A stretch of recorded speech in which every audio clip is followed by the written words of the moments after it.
It's heartbreaking and polarizing. The crisis at the border. But this week's wrenching events are just part of the story. We're in a Customs and Border Protection Black Hawk right now. Tonight, a bigger picture. Look at what we've done here. A 2,000-mile mission along the southern border. Life-threatening journeys. That's intense. They could be smugglers, and they could be armed. And life-supporting ones. We ship to Mexico every single day. What is it really like to live on the line? This is quite a process, guys, to go through in order just to get to school. This is my place, my home. Would you have President Trump's 30-foot wall right here? Absolutely. No wall. No wall. We did. Tonight, we take you inside what's really happening here along the border. This is ground zero. This is the front lines. We are not a violent and lawless frontier. America's Great Divide. I'm in the United States. I'm in Mexico. If there's a humanitarian crisis going on in your backyard, would you do something to stop it? We are doing our job. There's no need to break the law. I'm Lester Holt, and this is Dateline. Here's Jacob Soboroff with The Dividing Line. There were the images. Children behind chain-link fences, being held in American detention centers. There were the sounds of them crying, unverified but haunting. As protesters took to the streets, when you prosecute the parents for coming in illegally, President Trump dug in his heels. You have to take the children away. So we're going to have strong, very strong borders. But by last Wednesday, under a political and media firestorm, the president uncharacteristically backed down.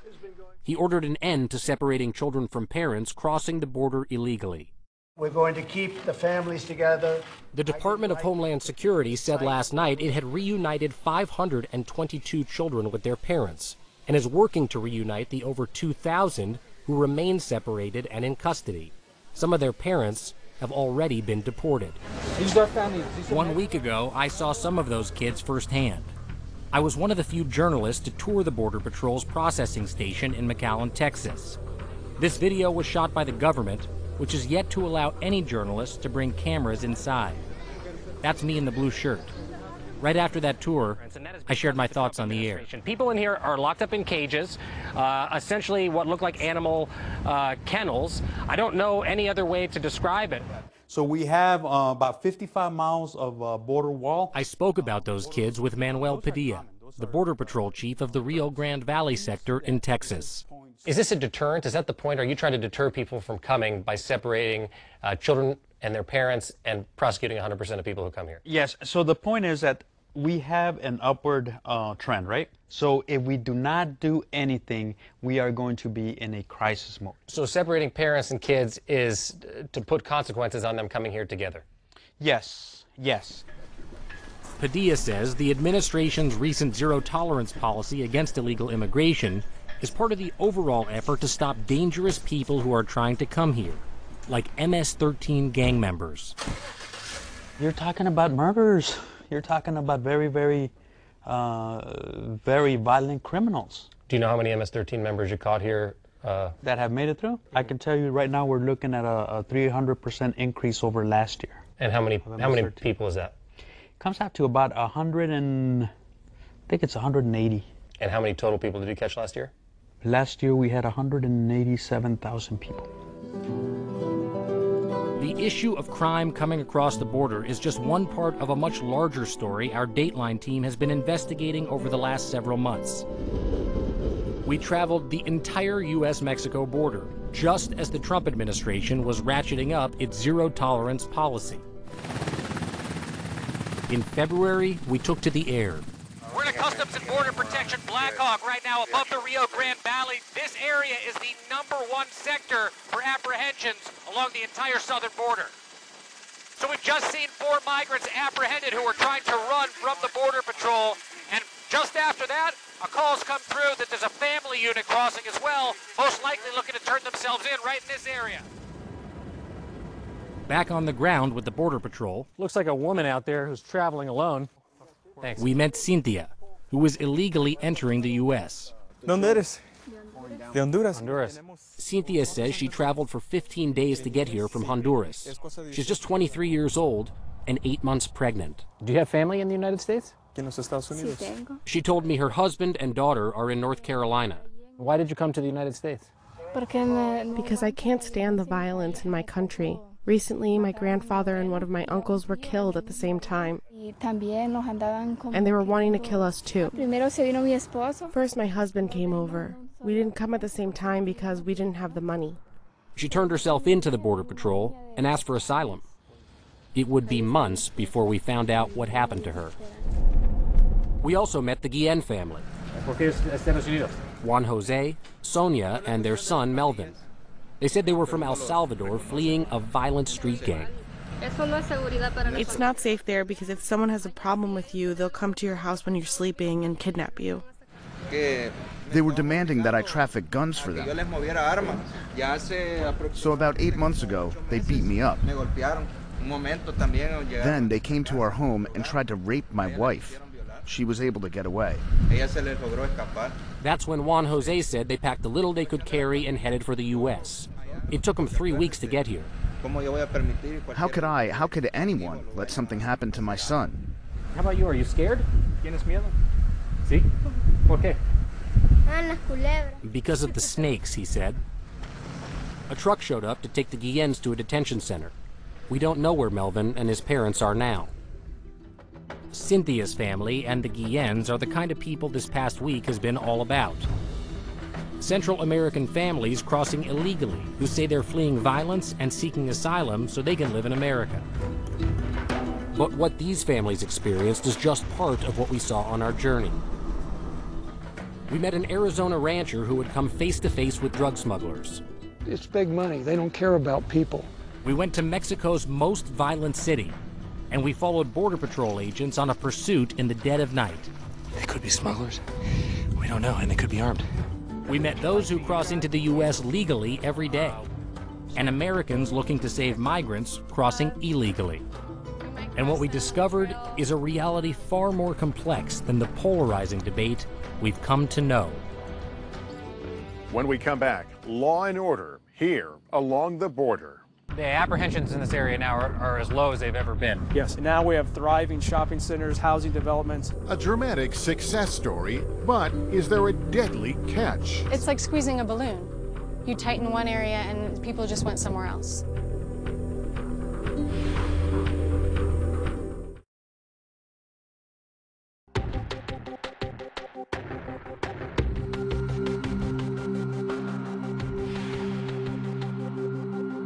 We need borders. We need security. We need safety. We have to take care of our people. Donald Trump is hardly the first president to create a policy aimed at deterring illegal immigration. There's probably going to be another 50. Back in the 90s, the Clinton administration tried it too. At that time, the border in Southern California was overwhelmed by thousands of people trying to cross it every day. San Diego Border Patrol Chief Rodney Scott was a rookie then. Okay, here comes about 100. We were outnumbered back then, and you've got a group of a couple of hundred coming at you. Well, when I say coming at you, they're not coming at the whole shift. They're just coming at you and your partner in that canyon. And I remember in 1994 when management came out and said, we've got to figure out how to restore law and order to this border, and they came up with a deterrent strategy. That Clinton-era policy came to be known as prevention through deterrence. It called for a significant increase in agents, high-tech surveillance, and tall metal fences along the busiest ports of entry across the entire border. The goal? Force potential crossers into much harsher terrain, like deserts or mountains, that would make them think twice. The plan worked. The system of walls built over a decade helped reduce apprehensions in the San Diego area from more than 500,000 in 1992 to only 26,000 last year, which also means far fewer people got through. Apprehensions in this area now are as low as they've ever been. Yes. Or at least as low as they've been since the 70s, I guess. You're welcome. You say it's thanks to everything you guys have done. I believe it is. Now we have thriving shopping centers, housing developments. Our argument is, look at what we've done here. We can make more communities safe along the U.S.-Mexico border as well. On a recent visit to view the new border wall prototypes, President Trump met with Chief Scott and said that San Diego's success story was proof Trump's big, beautiful wall was the right way to go. You hear it, folks. I mean, say what you want. This is life. These are the facts of life. But there was a tragic consequence to the prevention through deterrence policy. It's been nearly 25 years since the Border Patrol started beefing up barriers, surveillance, and personnel around all the major border cities. Since then, migrants have taken to crossing in the remote and dangerous deserts of Arizona and South Texas. More than 7,000 of them have died trying. And that death toll has mobilized many activists. If you see someone on the side of the road who's dying, would you stop and help them? Right. If there's a humanitarian crisis going on in your backyard, would you do something to stop it? It is a scorching April day in the desert near Marana, Arizona, when we join No More Deaths, one of several humanitarian aid groups who leave water for migrants trying to cross this unforgiving terrain. Marietta Valet is one of the group's veterans. It hits you sometimes when you're out here because it's a beautiful desert, but it's been made into a mass graveyard. Valet was born near the border in Tucson, Arizona, the daughter of two conservative parents. And I grew up, going down to the beaches of Mexico, crossing this border, and I knew almost nothing about it. So I came out after college to volunteer for a few months, and now 13 years have gone by. Okay. All right, I'm gonna follow you. All right, we're ready to go. And in that time, Valet has seen the Border Patrol force in the Arizona desert almost double in size. The number of border crossers has decreased significantly, but the number of deaths has remained relatively constant. If some kind of wall or fence or whatever would stop people from actually getting into this desert and dying in the first place, why don't you guys support that? Because we know that it doesn't actually stop people. The reality is the numbers do go down. In those places. Yeah. But then they go up in other places. Yes. It's like squeezing a balloon. You tighten one area and people just went somewhere else. So usually write agua pura. Pure water. Fresh water. Draw some hearts. Go with God. Good luck. So last year we put out over 21,000 gallons of water. And the vast majority is used. But Border Patrol agents sometimes find the water too. And Valet charges that when they do, they often destroy it. 2 water drops a week we find vandalized, which means the jugs are poured out or slashed. And it's in such a far reach of desert that, the only people out here that could be linked to it would be Border Patrol. Last January, No More Deaths published a report that alleged the Border Patrol destroyed over 3,500 gallons of water. Picking up this trash somebody left on the trail. As proof, they released this video. Dan Hernandez is a Tucson sector Border Patrol agent. So I'm sure you've seen those videos. What do you think when you see those videos? Well, that's an action that I wish they hadn't taken, those agents there. The Border Patrol told us that the agent who kicked the water bottles in the video was suspended for 3 days. The one who poured out the water had already retired.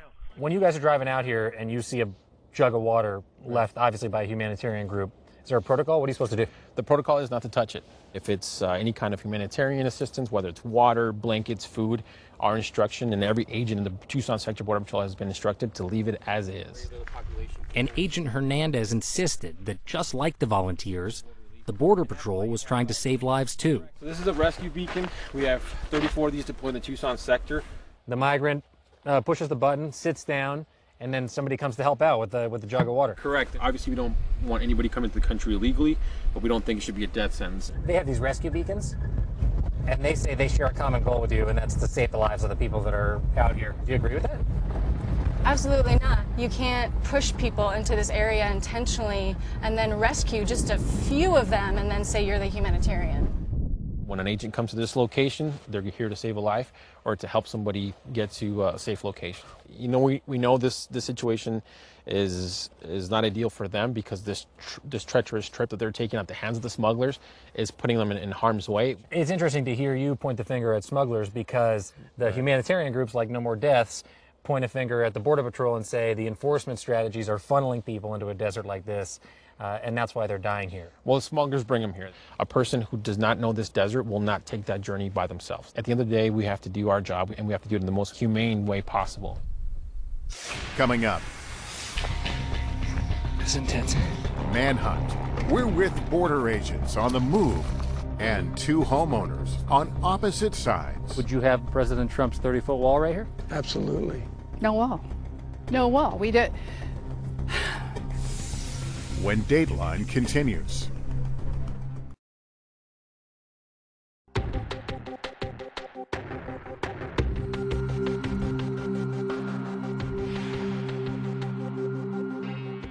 This week, the nation focused on the administration's enforcement of its zero-tolerance policy towards migrants and how it led to separating children from their parents.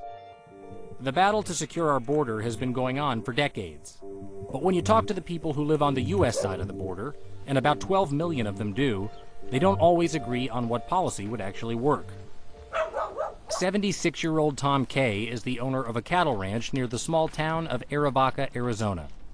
This is my place, my home, where I work, where I try and make a living. I'm not a millionaire. I'm just a guy that owns a small ranch and works hard all the time. Kay's small ranch sits on 4 miles of the U.S.-Mexico border. When it comes to the Border Patrol's war on illegal crossings and on human and drug smuggling, he's on the front line. I'll see about 8 or 9 guys with a bag of marijuana on their back carrying that in or whatever. And I'll see one guy carrying like an AK-47. You ever fear for your life out here? I'm pretty aware, and I stay away from what's dangerous, but I do fear. The guys that are bringing in the drugs, I mean, it's big money. They don't care about people. I saw this. What do you need this for out here? It's just safety. You don't know who stopped on the road here. As Tom Kay drove us to his own personal stretch of border, there is no doubt he feels under siege. Of the 378 border miles that Arizona shares with Mexico, about 120 miles consists of 18-foot-tall pedestrian fences. Most of the rest is lined with barriers like these. They keep cars and trucks out, but people? Not really. I'm in the United States.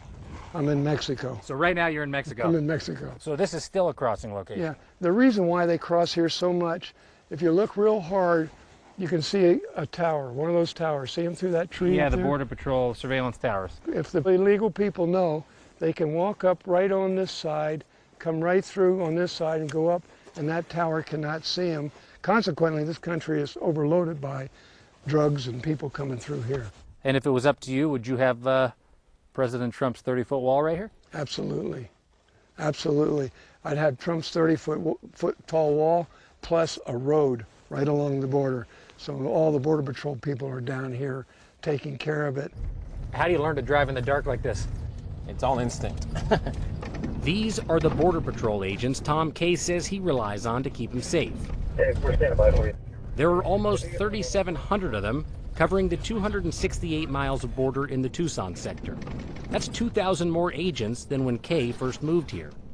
We're west of Arivaca, and we're with the Border Patrol that's in pursuit of 2 people that they've spotted up on the mountain ridge in this area. And the reason we're shooting in night vision is we've got to maintain a low profile as we get out here to hike up into the mountains in pursuit.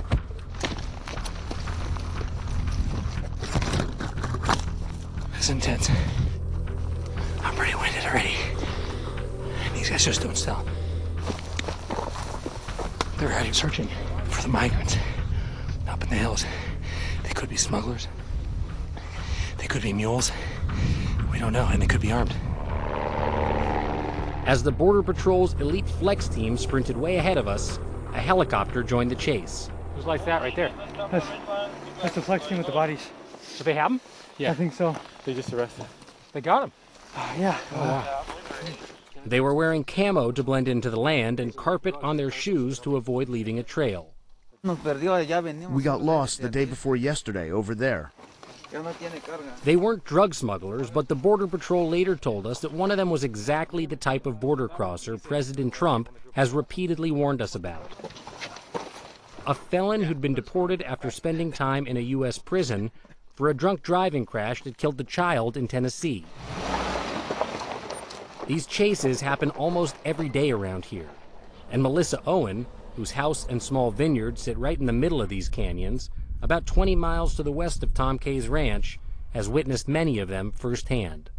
This used to be the busiest corridor in the United States. You say that kind of in an exasperated way, like you have a lot of experience. Yeah, I have much more experience than I would like to have, yes. Check out these photos from a sensor camera she hid near her property.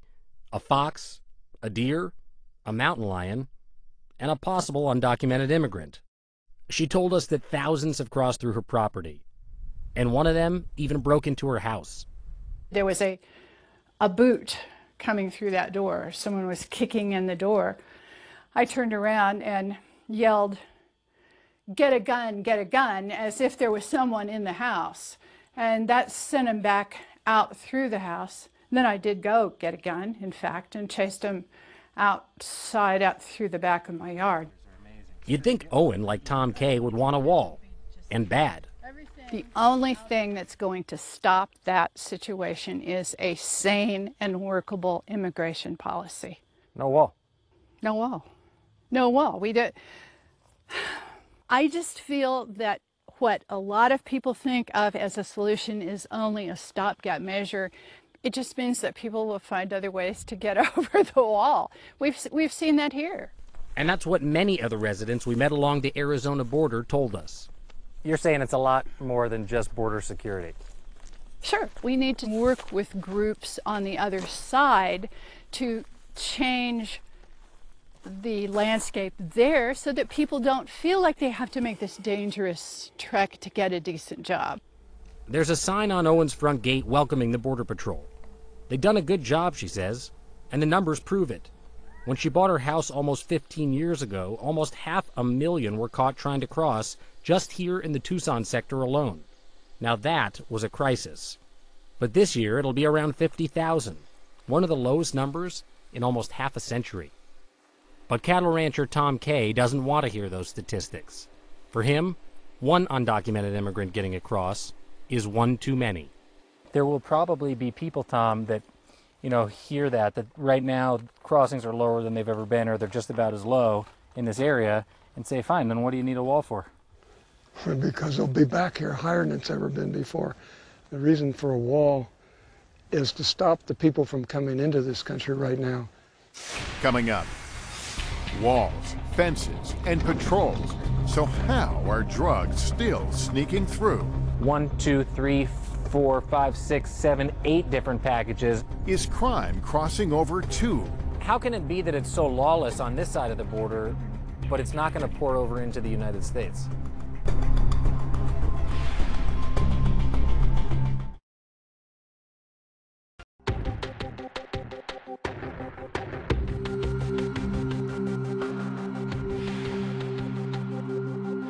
For decades, open borders have allowed drugs and gangs to pour into our most vulnerable communities.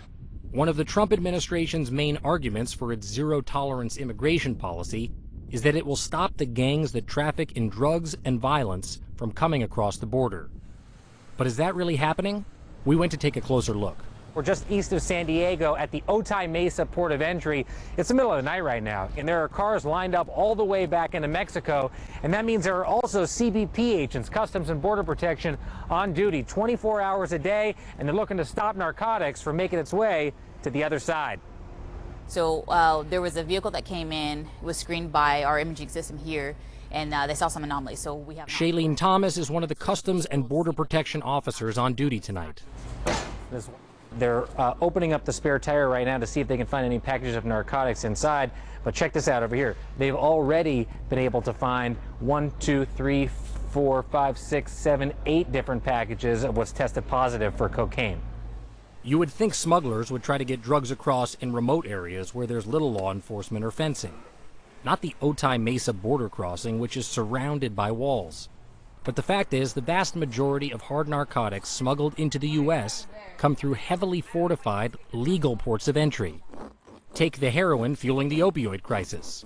More than 3,300 pounds of it have been seized at ports of entry since last October. I see something in there. But everywhere else along the border, without this level of security and detection, only 315 pounds total were seized. Why on earth would these smugglers bring stuff through here, a legal port of entry, where they know that you guys are? They know that you're x-raying their vehicles for this exact thing. Their thought process is that they can just kind of blend in with the traveling public that's actually coming over here to do legitimate business or pleasure. So what stops drugs from coming in? Not walls, agents. But what about President Trump's claim that a wall will stop violence from pouring in? We're going to have a wall to keep out deadly drug dealers, dangerous traffickers, and violent criminal cartels. To fact-check that, we went to see the violence up close, in Mexico's most violent city, Tijuana. We got an immediate sense of what was tearing this city of 1.8 million apart at the local morgue. You're used to that smell? Yeah. Now, this is the... Tijuana coroner Jesus Ramon Diaz gave us a tour.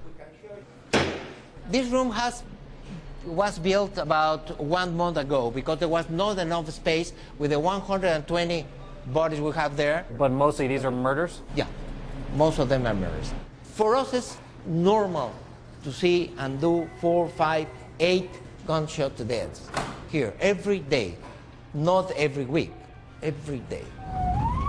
Tijuana's murder rate is mind-boggling. Last year set a record with 1,744 homicides. And 2018 is on pace to surpass that. It is because of the drug cartels. There is a lot of narco traffic here. The violence that we see here, the things that killed these men. Yes. Is it going to happen on the other side of the border? On the other side of the border? What do you mean, to San Diego? Yeah. No, it's not happening there. I mean, not as this. We are living here in a war zone. San Diego is not like that. San Diego doesn't have this. Diaz is right. Last year, a total of 34 people were murdered in San Diego, just 20 miles away. That's fewer than the coroner sees in a week here. Hey, Inez. Jacob. Hola, mucho gusto. How are you? Bien, gracias. Inez Garcia is a 29-year-old Mexican-American journalist who was born in Los Angeles. She could have worked anywhere in the States, but she chose to live in Tijuana amid the crime and the corruption and report about it, something that could get her killed. If you get into this job, you cannot be afraid because being afraid doesn't really help you. Like, being afraid stops you. We went with her to El Picadero, one of Tijuana's most dangerous neighborhoods. Tijuana is struggling with its own meth and heroin epidemic.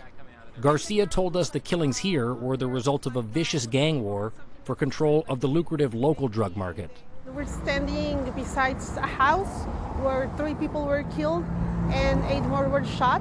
How can it be that it's so lawless on this side of the border, but it's not going to pour over into the United States? I think it's because it really stays in a street level kind of violence. I think that most people that actually are involved in this kind of killings don't even consider the border. They are not fighting for access to cross drugs through the border. We haven't even seen it spread outside of these neighborhoods inside Tijuana. And don't just take Garcia's word for it. Our own drug enforcement agency has said that for years, Mexico's extreme violence is not spilling into the U.S. And of the more than 250,000 apprehensions of illegal border crossers since October 2017, less than 2.5% had criminal convictions. And that included gang members.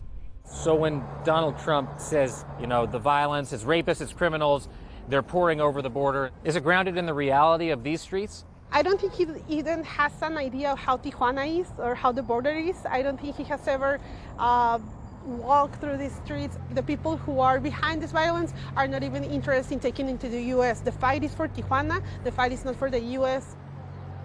Coming up, students who are learning in one country but living in another. This is quite a process, guys, to go through in order just to get to school. But is it safe in this city? This is the front lines.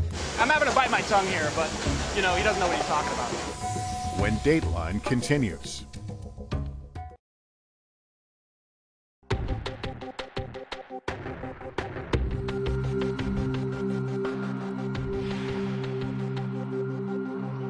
The next stop on our journey along the border was El Paso, Texas, a place where we found the dividing line was no barrier, where residents preferred bridges to walls, and where Attorney General Jeff Sessions came in April 2017 to say this. It is here on this sliver of land where we establish a beachhead against the cartels, against the transnational street gangs like MS-13, and the human traffickers. This is ground zero.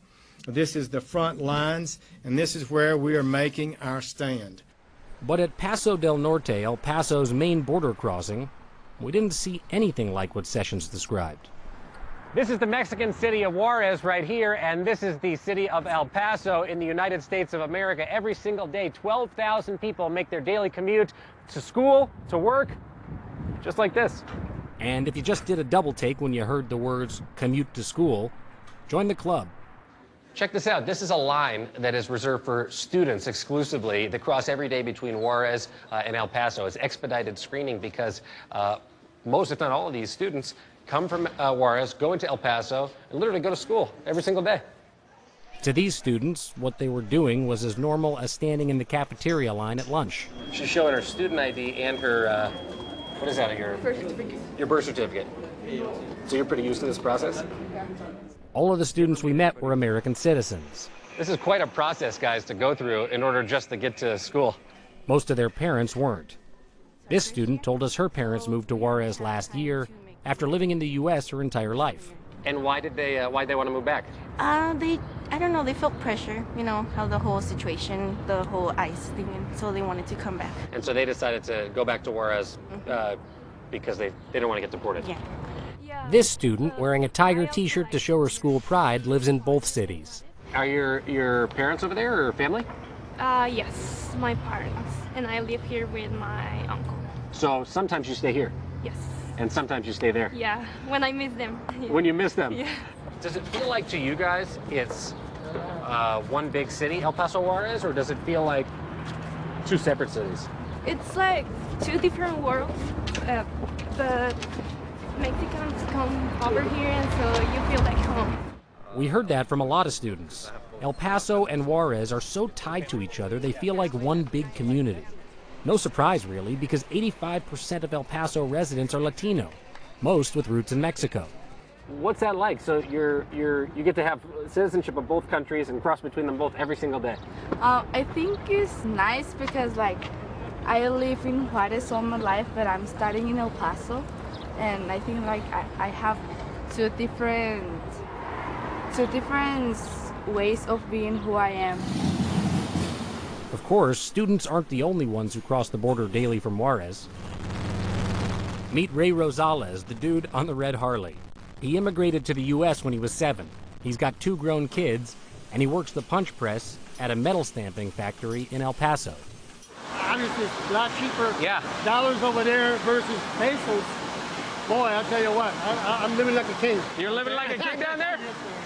10 years ago, Juarez had the highest murder rate in the world. But a crackdown by law enforcement and a truce between the cartels drove crime down, though there's still quite a bit of drug-related violence. I think so many people think of Juarez like it's this scary place. I'd never want to go there in my life. You do it every day back and forth, and you're never scared. You know what, in the beginning I was, a lot of people look at it like, oh yeah, it's dangerous out there, you're going to get killed, and you can't go to a restaurant, you can't go here, you can't go there, you can't. I mean, it's not true. Not true? Not true. Not true. I mean, there's sections like anywhere else, like in Chicago and New York, anywhere else. 1 in 4 jobs in the El Paso area depends on cross-border commerce with Mexico. Ray is one of 65 employees at family-run Keats Southwest, which last year sold $12 million worth of metal parts to Mexico, and often collaborates with companies south of the border to create products for the American automobile industry. So about 90% of our product produced in this facility ships to Mexico. We ship to Mexico every single day. Brad Keats is Ray's boss. So this is amazing. So this machine will make about 30,000 of these every day. 30,000 of these. Yeah. And every one of the 30,000 clamps that come off this machine go to Mexico? Every single one. Come back here. Come back. Go back to Mexico. Exactly. And end up in an American car. Yeah. Come back to the United States. So, oh, sorry. No, I don't don't know worry. if you can send those to Mexico anymore. Those got to be scrapped. Oh, really? Yeah. Oh, no. Keats has lots of Juarez customers and travels across the bridge every week, not just for business, but also for the occasional shopping trip or a nice Mexican meal. It's not dangerous at all. I mean, go there, get your work done, and don't involve yourself in any kind of devious activities. You got nothing to worry about. But the Attorney General, Jeff Sessions, he came to El Paso. He said, this is ground zero. I'm having to bite my tongue here, but, you know, he doesn't know what he's talking about. Despite what politicians in Washington, D.C. say about us, we are not a violent and lawless frontier. Far from it. John Barella leads an economic development group in the El Paso area.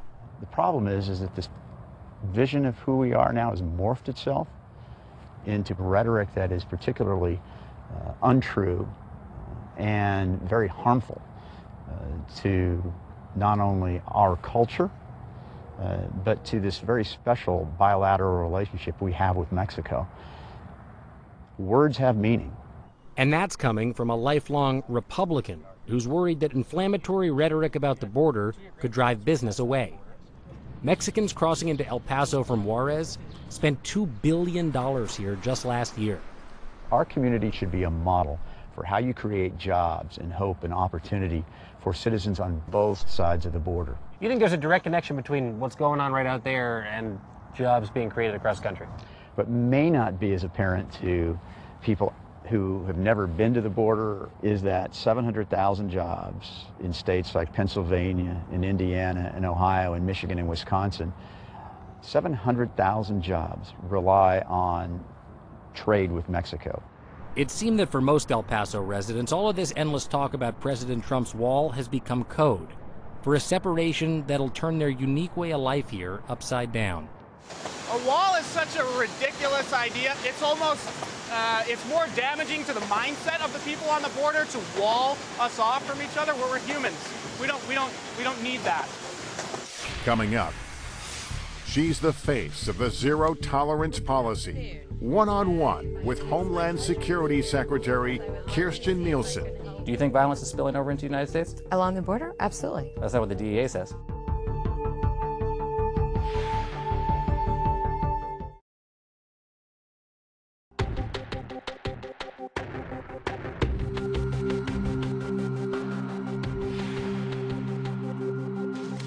Well, good afternoon. Kirstjen Nielsen has been the U.S. Secretary of Homeland Security since last December, and she's been front and center this past week defending her boss's controversial immigration policy. Are you intending to send a message? I find that offensive. No, because why would I ever create a policy that purposely does that? I met with Nielsen a month and a half ago before these images outraged the nation. Photos given to us by the government, which still hasn't allowed our cameras into any of the detention centers. When we met back in May, the Trump administration's family separation policy had just begun.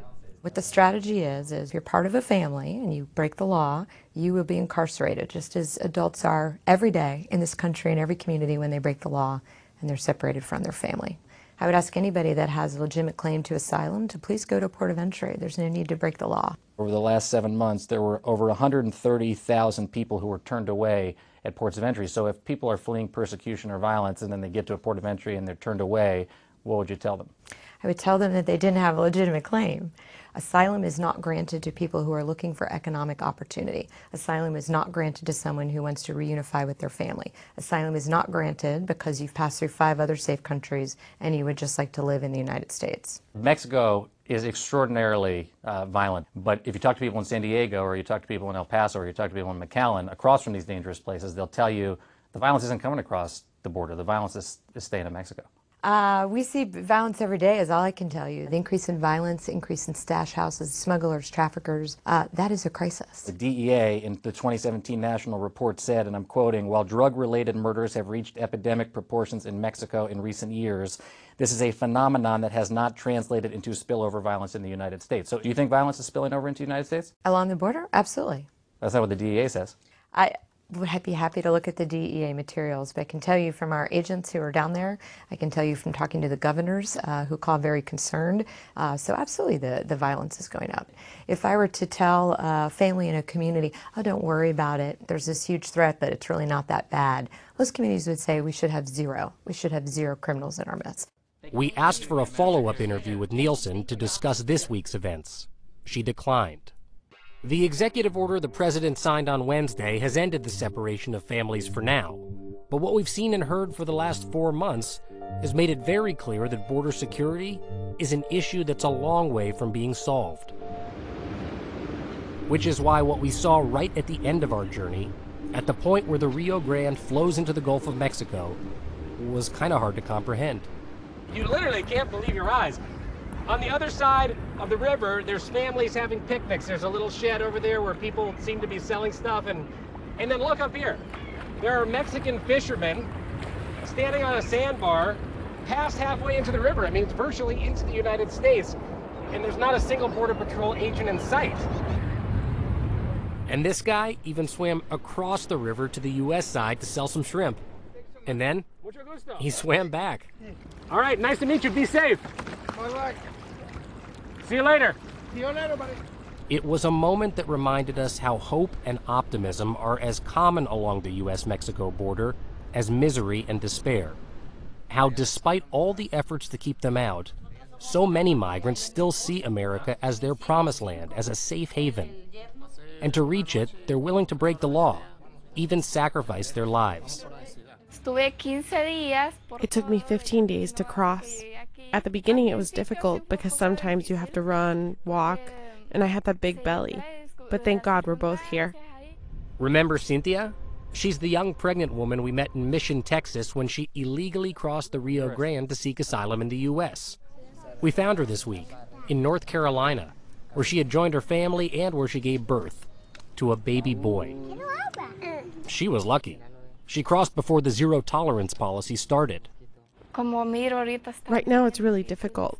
It's terrible separating those kids. I see it on the news how those kids cry out for their mothers. To me, I don't know. If I were in their shoes, I would go crazy. But Cynthia faces an uncertain future here in the States, especially after Attorney General Jeff Sessions instructed immigration judges not to consider gang violence as the basis for a valid asylum claim. Another brick in the policy wall of zero tolerance for illegal immigration. I came to this country to escape the violence in Honduras. If I were to tell you the worst things that await us in Honduras, extreme things happen there. A court will decide what happens to Cynthia and her family. They all could very well be deported. Still, she hopes to stay for one simple reason: to not live in fear anymore. And that's all for this edition of Dateline. We'll see you again Friday at 10, 9 Central. And of course, I'll see you each weeknight for NBC Nightly News. I'm Lester Holt. For all of us at NBC News, good night.